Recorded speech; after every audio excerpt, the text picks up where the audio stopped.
On va commencer 10h30. Donc, bienvenue sur cette visioconférence sur préserver son autonomie.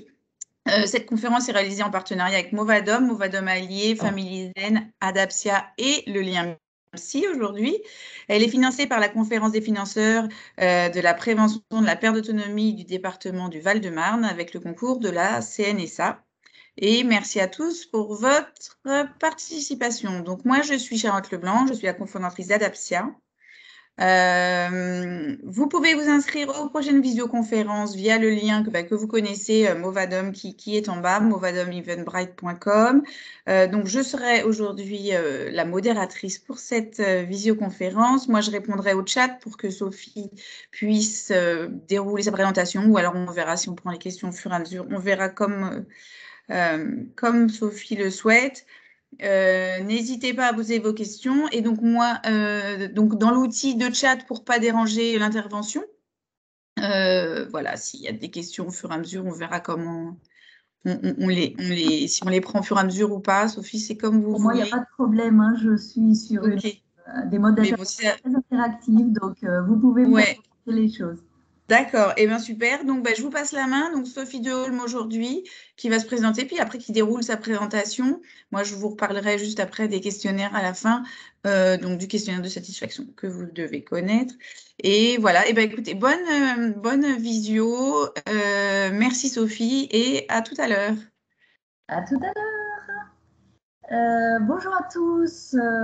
Bienvenue dans ce moment d'exposé et d'échange autour de l'autonomie à domicile sur les questions psy. Alors moi, je suis Sophie Deholm, psychologue clinicienne depuis un peu plus de 20 ans maintenant, et je travaille sur le domicile ainsi qu'à mon cabinet. Parce que j'ai eu la possibilité de travailler en gérontologie depuis une quinzaine d'années et que je connais bien en particulier les réseaux de Paris Sud. Je travaille avec le lien Psy, donc c'est une association de psychologues à domicile, et nous pensons ensemble en fait un petit peu nos actions, nos repérages des besoins, nos collaborations avec le réseau.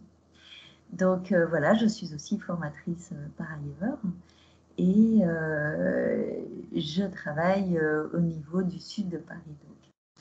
Alors écoutez, je vous propose de rentrer, voilà, j'ai réfléchi un petit peu au point qui me semblait important à vous présenter ce matin pour aborder cette question de comment concevoir, comment accepter des aides à domicile, les questions que ça peut poser, que j'entends souvent chez les gens avec qui je travaille, ou les aidants familiaux, que je rencontre aussi dans les formations ou que je forme à l'APF Formation.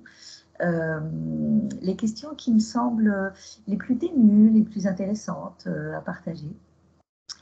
Et je me suis dit que finalement, il est difficile déjà de se rendre compte en fait des choses à la maison, parce que la maison, c'est notre habitacle personnel, c'est le reflet de nous-mêmes, c'est aussi un endroit où on n'est pas vu forcément par les autres.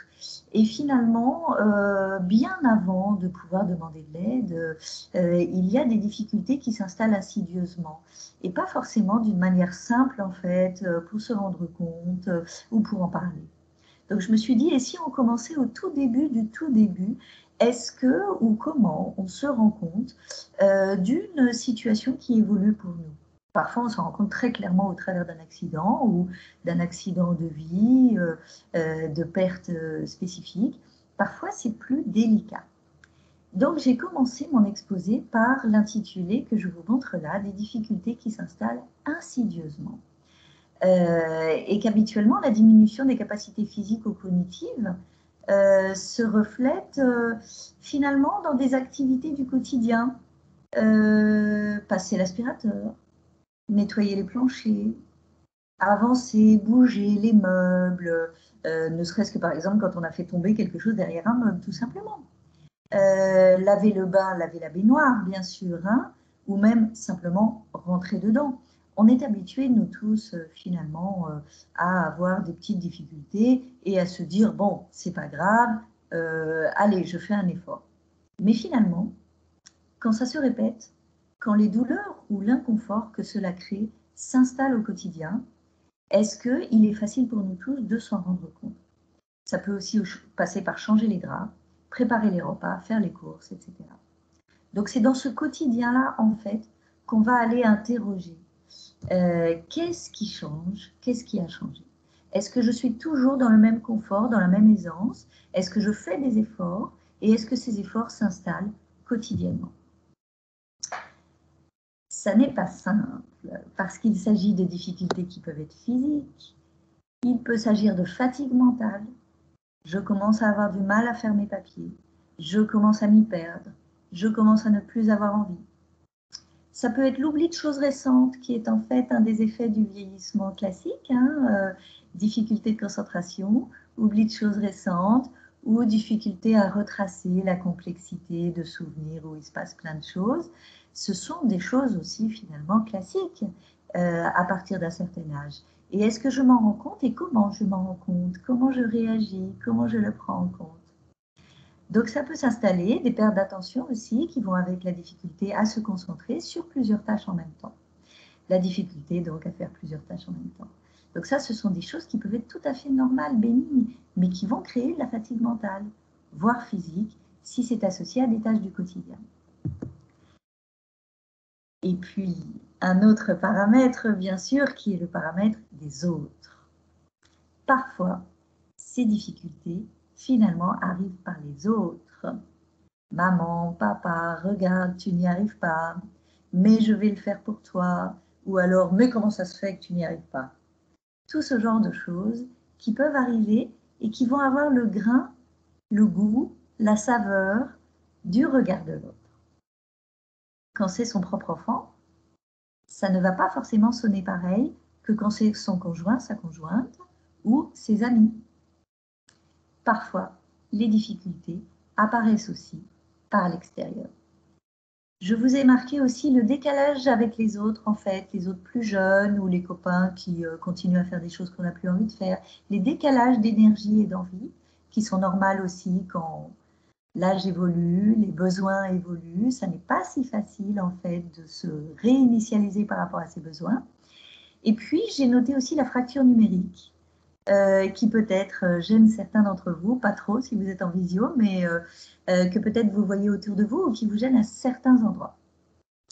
Donc je vous laisse réagir et réfléchir, si vous voulez réagir plus tard, à comment ces regards sur ce qui évolue, des difficultés, mais peut-être aussi de manière plus large des besoins, ces regards-là arrivent à vous éventuellement. Alors voilà, nous en arrivons à, c'est peut-être facile à dire pour les autres, ou c'est facile à dire d'en parler là en visioconférence, mais en fait, si on commence à rentrer dans le fait de penser d'être aidé par quelqu'un, qu'est-ce qui constitue, quels sont les éléments qui rentrent en jeu dans cette question-là? Déjà, le domicile est le lieu de l'intimité. C'est pas rien.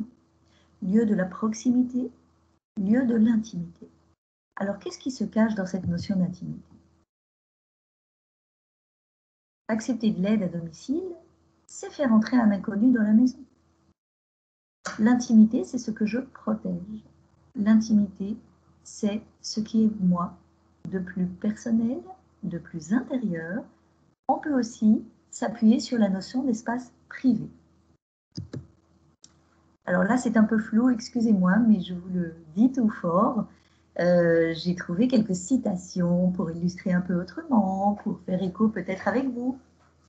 Khalil Gibran, que vous connaissez peut-être, l'écrivain du livre Le Prophète, a fait un texte, je crois, dans Le Prophète, sur la maison.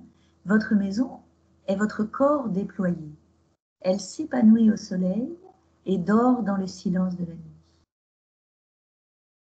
Une maison est comme un corps. Une maison est vivante. Une maison réagit à nos états d'esprit, à notre état tout court, à qui rentre dedans ou pas. Si l'on se base sous un autre aspect de ce que signifie la maison psychologiquement et socialement, on peut aussi penser à ça. Mettre de l'ordre dans sa chambre, c'est comme mettre de l'eau dans son vin, ça gâche tout le plaisir. Je ne sais pas comment vous lisez cette phrase, comment vous la recevez, Mais de fait, quand je mets de l'ordre, s'activent des petites voix à l'intérieur de ma tête. Est-ce qu'on a envie de ranger son intérieur? Pour qui? Pourquoi? Comment? Quelle méthode? Comment est-ce bien ou pas de ranger de telle manière ou pas? Que penser de quelqu'un qui viendrait m'aider à faire ça? Rentrer dans ces considérations, dans ce champ-là très intime de ma vie. Quels sont les liens avec ce que je suis profondément quand je mets de l'ordre dans mon intérieur? Quel accord, quel contrat relationnel avec moi, mon bien-être, que ce soit bien rangé chez moi. Mais peut-être avez-vous déjà réagi. Et peut-être certains d'entre vous, ou vos amis, vos voisins, n'aiment pas tant que ça mettre de l'ordre et aiment bien un certain désordre. À quoi cela correspond-il? De mon image de moi, de mes petits aménagements avec la réalité extérieure, avec le regard sur moi, avec peut-être aussi notre éducation, avec comment nous sommes devenus adultes et nous en avons pris notre liberté. Comment cela vient-il concerner mes contrats avec la réalité sociale? Quelle distance, quelle proximité?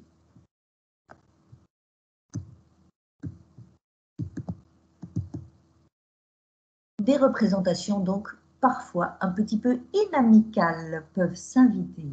L'autorité, le devoir, je dois ranger mon intérieur ou pas, la contrainte, le savoir-faire, les méthodes et ma liberté.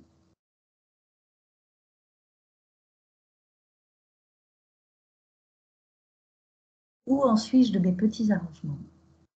Qu'est-ce que je fais moi-même? Qu'est-ce que je ne fais pas? Qu'est-ce qui correspond à mes besoins? Est-ce que cela, je peux l'exprimer clairement? Est-ce que le message est clair pour mon entourage qui peut venir chez moi, plus ou moins proche, plus ou moins bavard? Est-ce que je préserve cet espace de liberté avec mes contrats sociaux? Ou est-ce que je n'arrive plus trop à le préserver? Ou c'est difficile d'exprimer? Et quand est-ce que c'est difficile? Ça n'est pas forcément tous les jours, ça peut être un événement exceptionnel qui attire mon attention ou que j'ai décidé de ranger dans la case de l'oubli pour que ça ne me concerne pas trop. Pourquoi pas? Mais à quel moment cela revient-il me questionner, me titiller? On peut aussi penser à d'autres représentations. Si quelqu'un vient chez moi, vient-il m'observer? Vient-il m'espionner? Peut-être vous trouverez que mes mots sont un peu forts, mais finalement, à l'intérieur de notre intimité psychologique, finalement, est-ce que parfois ça ne se formule pas comme ça, où il n'y a pas des images comme ça qui viennent, voire des images du passé? On peut aussi penser à l'injonction « je dois m'occuper de moi-même tout seul ». Je dois être autonome. Je ne dois pas demander de l'aide. Ça, évidemment, on va penser à l'éducation personnelle. Nous avons tous été éduqués pour être autonomes, en tout cas pratiquement tous. Que penser, surtout à un âge de maturité, d'expérience de la vie? Que penser du fait de perdre son autonomie, même un tout petit peu, même symboliquement? C'est aller à l'encontre, souvent, de tout ce qui nous a construits et nécessite un véritable passage. Un passage d'un modèle à un autre qui n'est pas forcément évident à faire, même sur des actions ponctuelles, même sur des domaines très précis. Évidemment, la protection personnelle et la sécurité viennent dialoguer avec l'image de moi et le modèle auquel je pense devoir correspondre.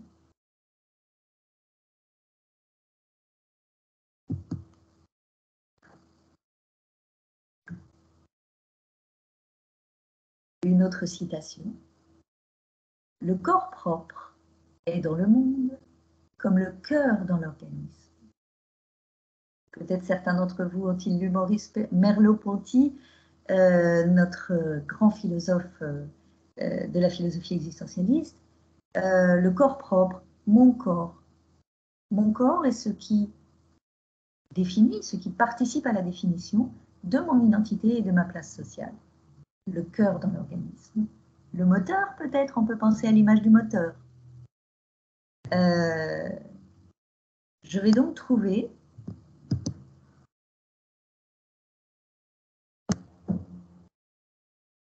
une manière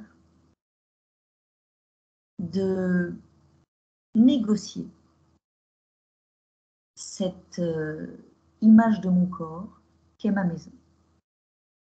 Comment ma maison est-elle le moteur de ma place dans la société? Comment est-elle un moteur ou pas? Peut-être qu'en lisant tout cela et en réfléchissant avec moi, vous êtes amené sur d'autres réflexions, d'autres représentations. Ma maison est-elle le moteur de mon corps social, de ma place dans la société? Peut-être pas en tout. Et si oui, en quoi? Alors évidemment, la maison, c'est beaucoup la question du corps. La maison est un lieu de liberté, peut-être, oui, sous certains angles, mais pas forcément. Je vous laisse méditer sur cette question.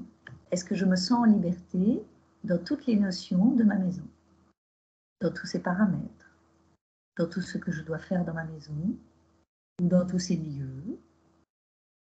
Est-ce que je me sens toujours en liberté? La liberté tient à la capacité d'expression, de faire, mais aussi à la capacité d'être en retrait. Est-ce que ma maison est un lieu de retrait nécessaire afin de ne plus être observé, jugé, afin de pouvoir vivre d'autres aspects de moi-même que ceux que je montre en société? Donc c'est à la fois une partie de ce qui fait ma place dans la société et à la fois sous une autre dimension.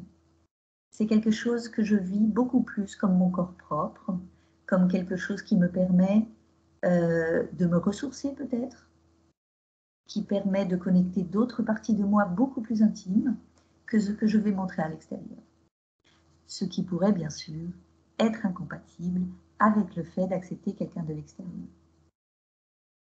Peut-être aussi peut-on imaginer qu'à partir du moment où l'on accepte d'avoir besoin d'aide et que quelqu'un vient nous aider, on pourrait changer de place dans la société.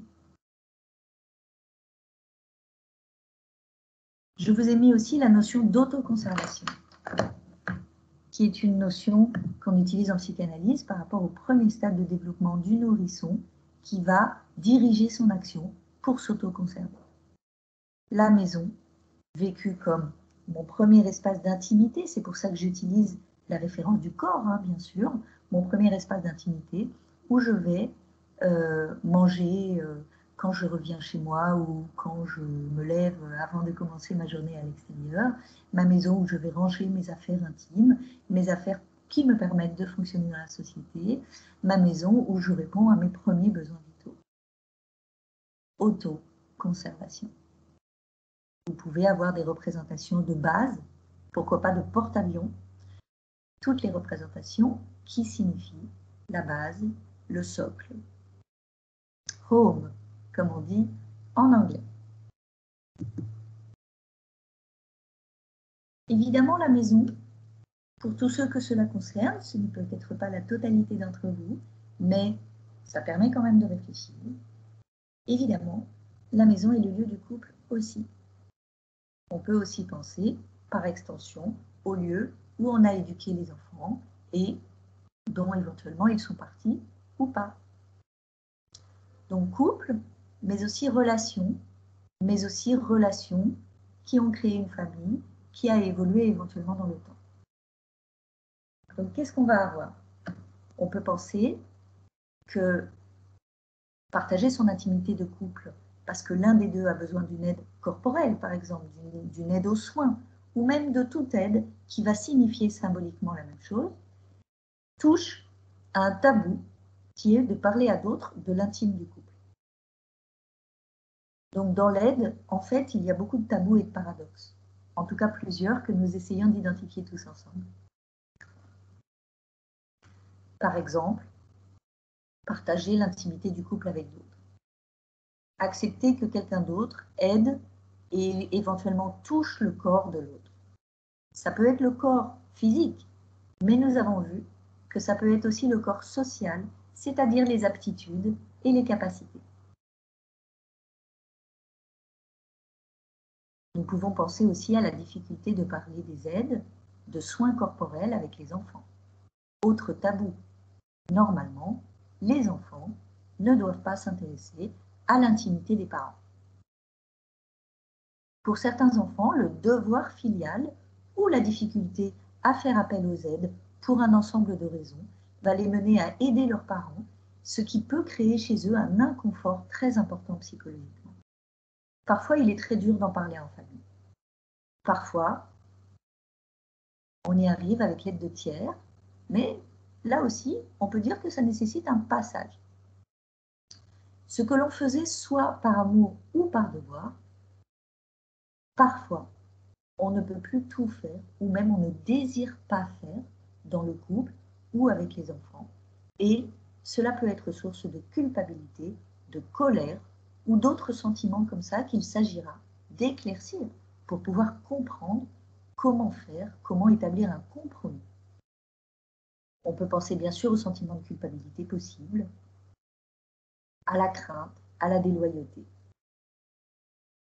Beaucoup d'émotions, de sentiments qui peuvent se mélanger et rendre la communication à ce sujet difficile. Alors, j'essaye de bouger un petit peu le... Voilà. Est-ce que vous voyez toujours ou pas? Oui, oui, on voit bien. D'accord, parce que moi j'ai perdu la... Excusez-moi. Ah voilà. Je vous ai agrandi, mais du coup j'ai perdu mon image. Alors, voilà, je regarde, je vérifie que tout va bien. Hop, je reviens à mon image. Finalement, mais je l'ai déjà introduit, mais je vous lis juste le petit dernier point. Le symbolique dans le cadre de la maison est aussi important que le réel, le concret. L'importance des détails, l'importance du contexte. Tout ceci va jouer dans la plus ou moins grande facilité à reconnaître ce qui s'installe comme pouvant être éventuellement des difficultés, à l'exprimer, à le partager pour aller vers une définition des besoins et établir un nouvel équilibre qui pourra permettre de rester soi-même, d'être soi-même avec des aides qui permettent de rester chez soi.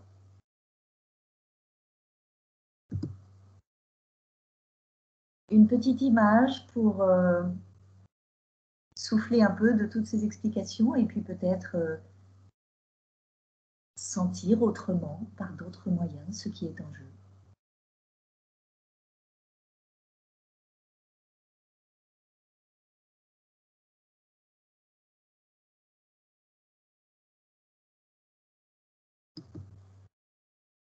Un petit appui, philosophique toujours, sur Emmanuel Lévinas, que vous connaissez peut-être, dans la relation d'aide à l'autre. Le visage est présent dans son refus d'être contenu. Dans ce sens, il ne saurait être compris, c'est-à-dire qu'il ne saurait être englobé. Pourquoi il dit ça, Emmanuel Lévinas? Parce qu'il veut dire, peut-être vous avez déjà réfléchi là-dessus, que le visage montre notre singularité. S'occuper de quelqu'un ou accepter qu'un proche soit aidé par quelqu'un d'autre que nous convoque à se préoccuper de est-ce que sa singularité sera toujours vue, sera toujours reconnue, sera toujours respectée. Dernière difficulté pour accepter que l'on s'occupe d'un de nos proches.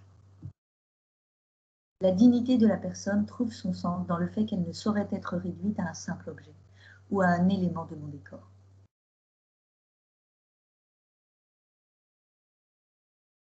Qu'est-ce qui est le bien de l'autre? Qu'est-ce qui est le mien? Comment trianguler avec les enfants qui n'ont pas forcément la même vision des choses ou avec un intervenant qui a souvent un langage professionnel, qui a un autre cadre et qu'on inviterait dans son propre décor, évidemment un décor à plusieurs dimensions, nous l'avons vu. Donc il s'agit d'une identité, d'une singularité, d'une relation. Déléguer l'unicité, la préciosité de l'autre à quelqu'un n'est pas évident. Quel contrat administratif, projet de soins, comme on dit, pourrait permettre de nommer tout cela? Comment soi-même rester unique et entier si l'on ne s'occupe plus de l'autre entièrement? Comment garantir l'identité du couple? Évidemment, on peut transposer ces questions à la demande d'aide pour soi-même.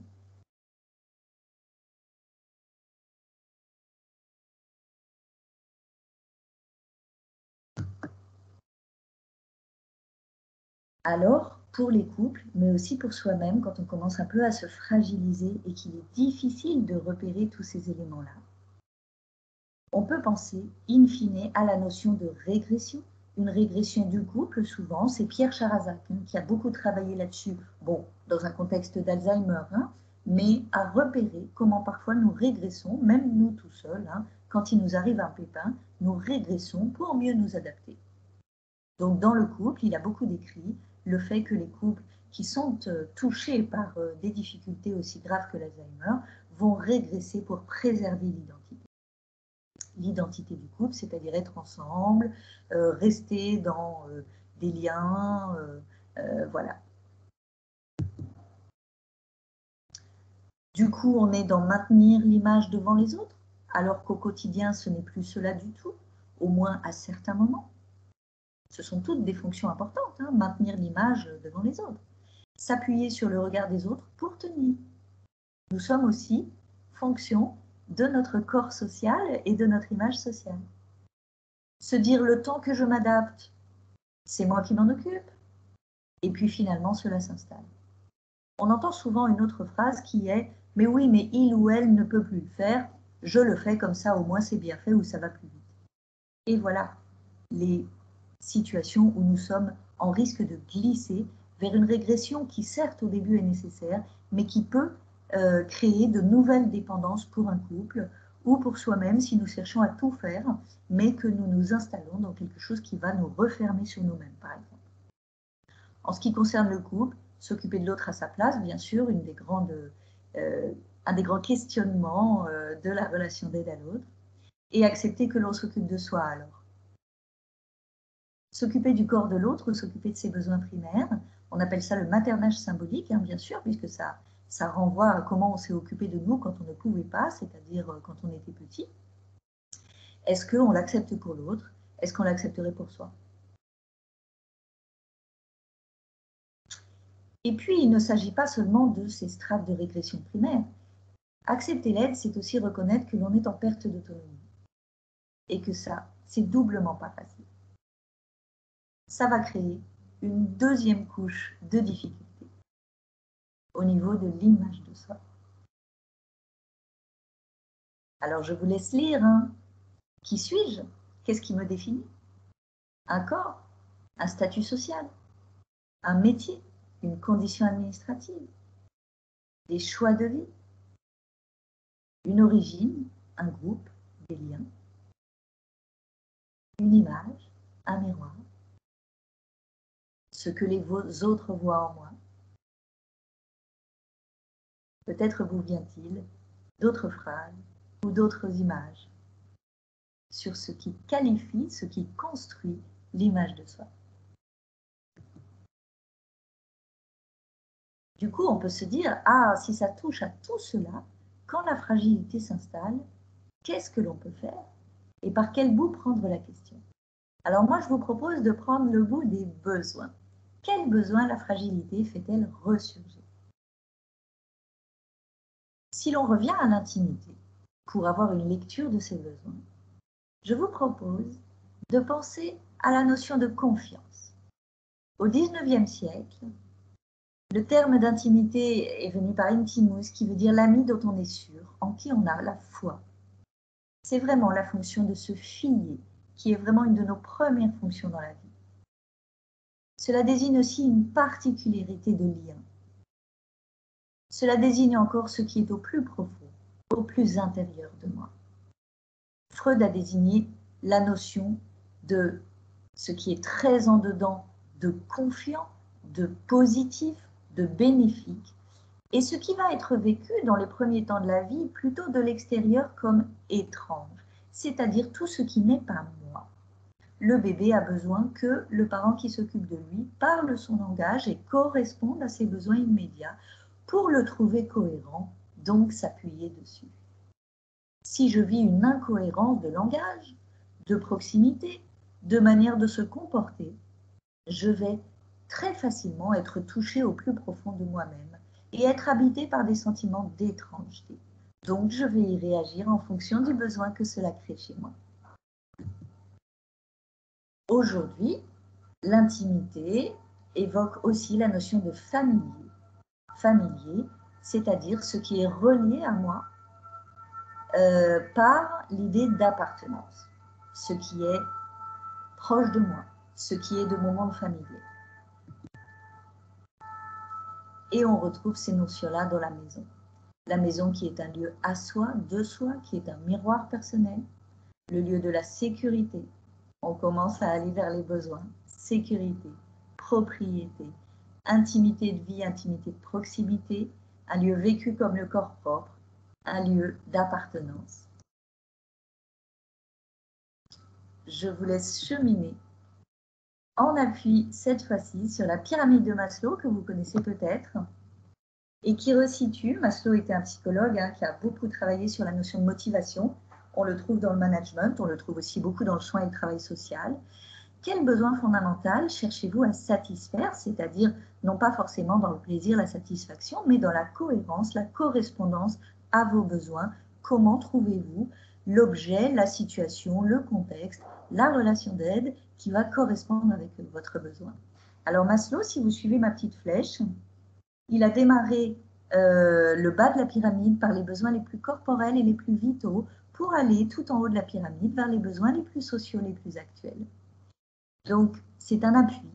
C'est un appui qui nous permet de repérer tout en bas de la pyramide les besoins physiologiques, de maintien de la vie, ce que j'appelais aussi j'ai perdu le mot, les besoins les plus primitifs du nourrisson, autoconservation bien sûr. Donc ma maison correspond à des besoins physiologiques. Ma maison, en bleu, correspond à mes besoins de sécurité. Se sentir protégé physiquement et moralement. Un environnement stable, serein, prévisible. Prévisible, on peut penser à des équipes qui doivent venir bien à l'heure pour que tout ce temps d'attente, qui est parfois chargé d'angoisse, puisse être géré psychologiquement. Par exemple, c'est un exemple. Donc, parfois, on refuse les aides tout simplement parce que moi, j'entends beaucoup de gens me dire « je ne peux pas attendre que quelqu'un vienne pour plein de raisons, parce qu'il y a aussi d'autres choses à faire, etc. » On retrouve en jaune le besoin d'appartenance et d'amour, c'est-à-dire le besoin d'appartenance, ce sont mes liens groupaux, mes liens d'origine, la reconnaissance par les amis et les intimes. C'est vraiment est-ce que je suis vue, est-ce que j'existe, est-ce que mon sentiment d'exister est soutenu. Et on ne trouve l'estime de soi plus sociale, plus extérieure, plus souvent liée à l'activité et au travail que au-dessus envers. Qu'est-ce que je fais pour mes besoins d'estime de moi? De quoi ou sur quoi puis-je m'appuyer? Ce qui permet en 5 de parler d'accomplissement de soi en termes d'activité, d'action concrète, de rapport au présent, développer, exploiter son potentiel, s'affirmer. On peut aussi penser à l'expression. Je vous propose ce support. Peut-être vous y réagirez dans le temps de discussion pour être aidé à repérer, d'accord, derrière ce que je ressens là, derrière cette situation, quel est mon besoin?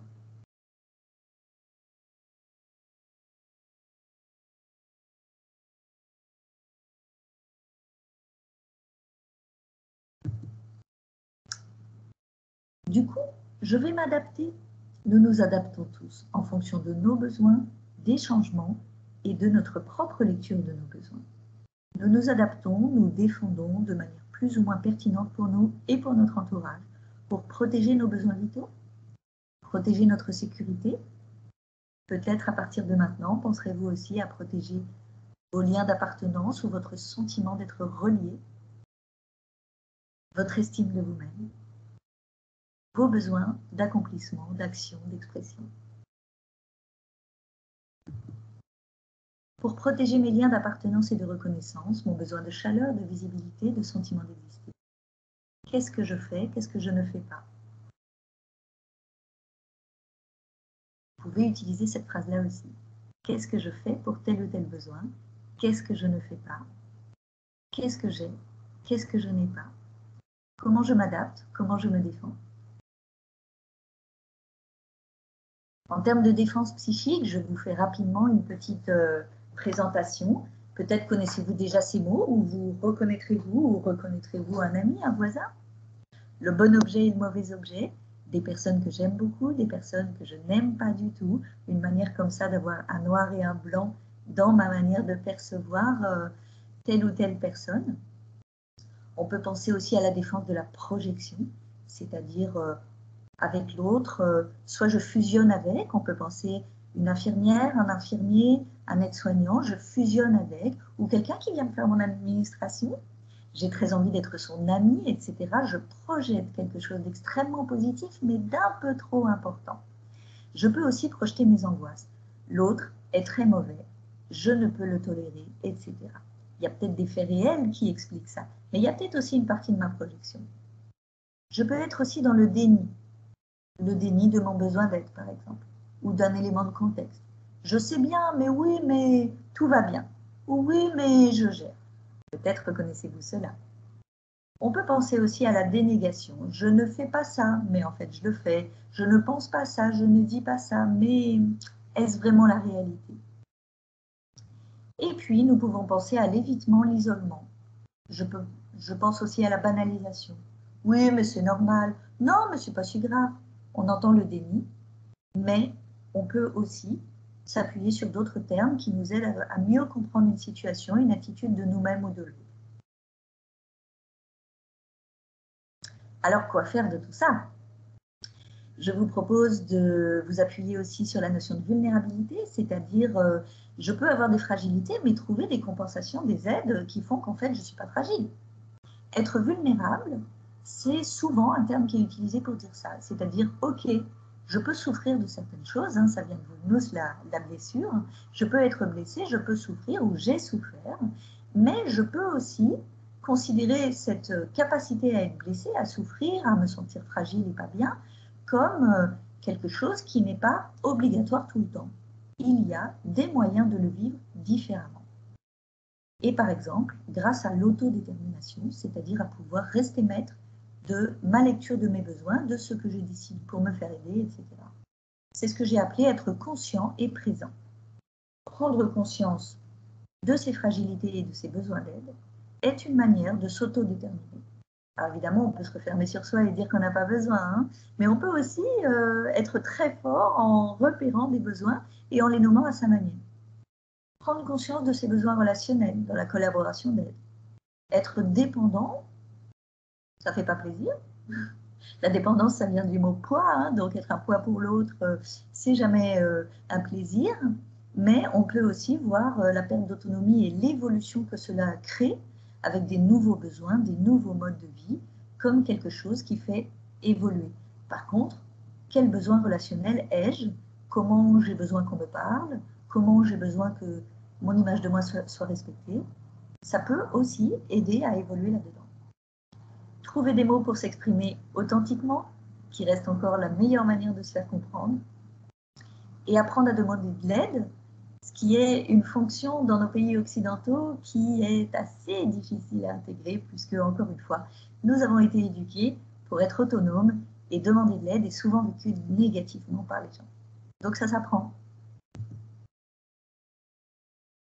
Alors, dans une slide plus loin, je vous parle des réseaux d'aide. Et dans les réseaux d'aide, il y a l'association Hold Up, comme vous voyez, qui sont des vieux qui s'expriment, comme on dit. Alors, je ne sais pas si on se sent vieux un jour, mais c'est intéressant toujours de savoir que certaines personnes réagissent, réfléchissent, s'expriment autour de ça pour rester dans l'autodétermination et que peut-être aussi la vieillesse en France ne soit plus un déni, un tabou ou entaché d'images négatives systématiquement.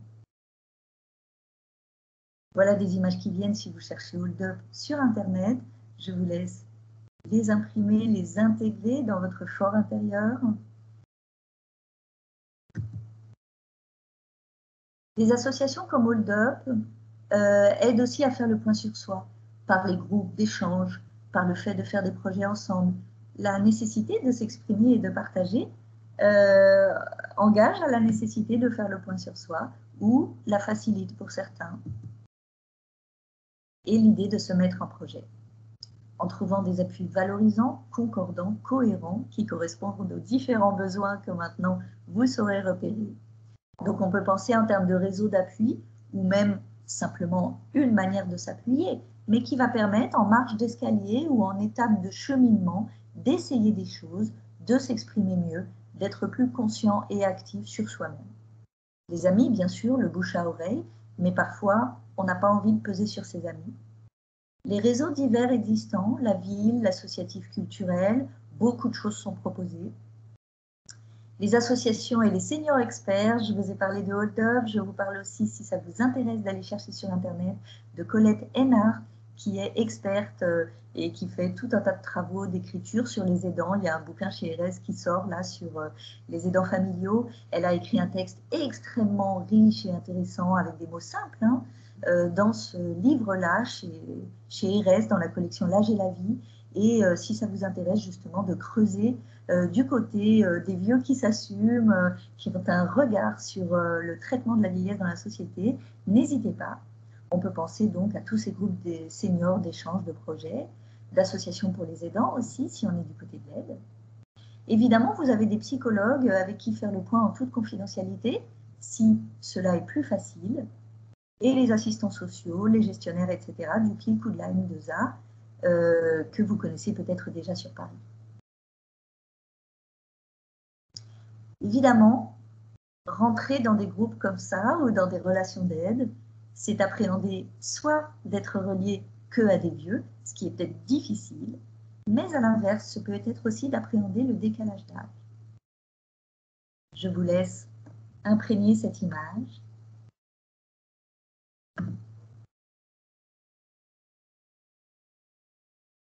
Point positif, point négatif. Qu'est-ce qui est dépassable? Qu'est-ce qui n'est pas dépassable?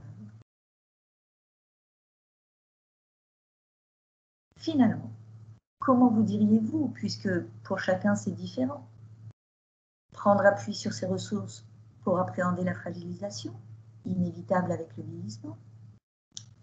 Faire le deuil de quelque chose peut-être, une autre notion que je n'approfondis pas, mais que je vous donne enfin pour déplier vous vos propres mots, vos propres résonances. Faire le deuil de quelque chose est nécessaire dans tout processus de changement, dans tout processus d'acceptation pour changer, pour évoluer. Transformer le quotidien pour s'adapter au temps présent. Accepter de supporter. Et vous, comment diriez-vous, par où ça passe, ces mécanismes, pour trouver les aides qui sont nécessaires peut-être à certains moments? Voilà, j'en arrive au questionnaire de satisfaction, pardon. Hop.